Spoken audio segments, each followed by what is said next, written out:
Well, Sobat Mahasiswa, kembali lagi dengan saya di YouTube channel Ridho Arif Fitra. Dan kali ini aku bakalan bahas tentang salah satu fenomena yang biasanya terjadi di mahasiswa teknik sipil. So, stay tune.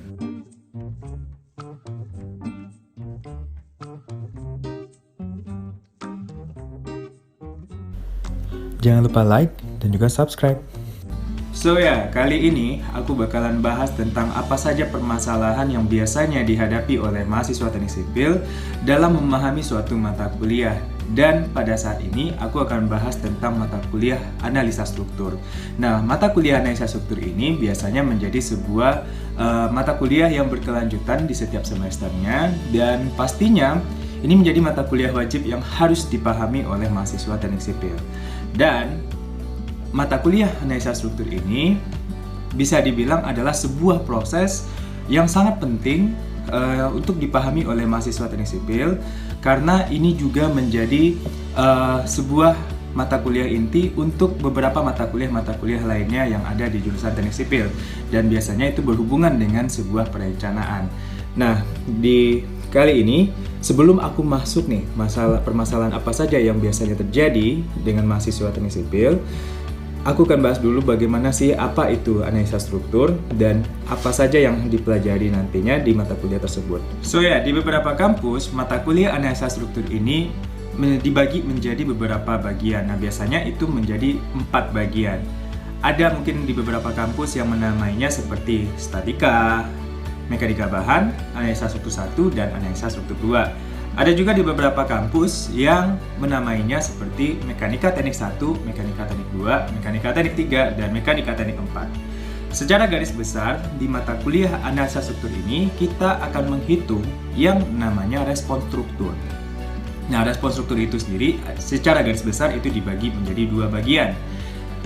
Bagian pertama itu adalah gaya dalam. Di gaya dalam itu sendiri kita akan menghitung yang namanya momen, geser, dan juga aksial. Sedangkan untuk yang bagian kedua itu disebut sebagai deformasi. Dan di bagian deformasi kita akan menghitung yang namanya defleksi dan juga rotasi.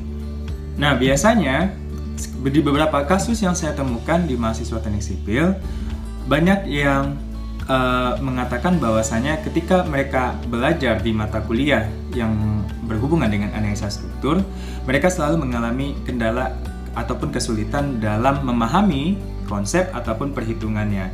Benar bahwasanya setiap perhitungannya itu dalam menghitung gaya dalam ataupun menghitung deformasi itu membutuhkan rumusan-rumusan yang cukup complicated. Nah, tergantung dengan bentuk struktur yang akan kita kaji. Nah, kenapa mata kuliah mekanika teknik ataupun mata kuliah analisa struktur ini cukup penting?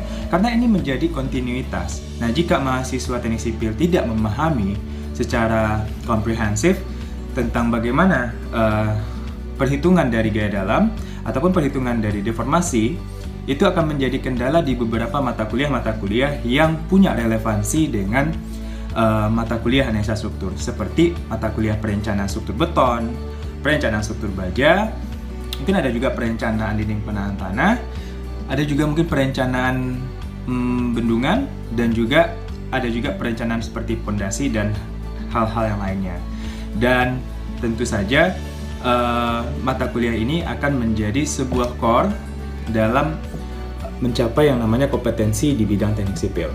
Nah, ada juga beberapa kasus yang saya temukan di mahasiswa teknik sipil dalam memahami konsep analisa struktur itu adalah mereka selalu menggunakan yang namanya software tanpa memahami konsep dasarnya. Nah, seperti yang kita ketahui, sebenarnya sudah banyak software-software yang mempermudah untuk memperhitungkan yang namanya gaya dalam ataupun mungkin deformasi. Tetapi permasalahannya adalah ketika mahasiswa tersebut katakanlah menghitung menggunakan software tersebut dan mendapatkan hasilnya, mereka jarang yang mengetahui bagaimana konsep dasarnya. Seperti yang kita ketahui bahwasanya setiap gaya dalam itu sendiri mempunyai spesifikasi tertentu dalam menghitung yang namanya mungkin dimensi penulangan ataupun dimensi struktur baja yang akan digunakan.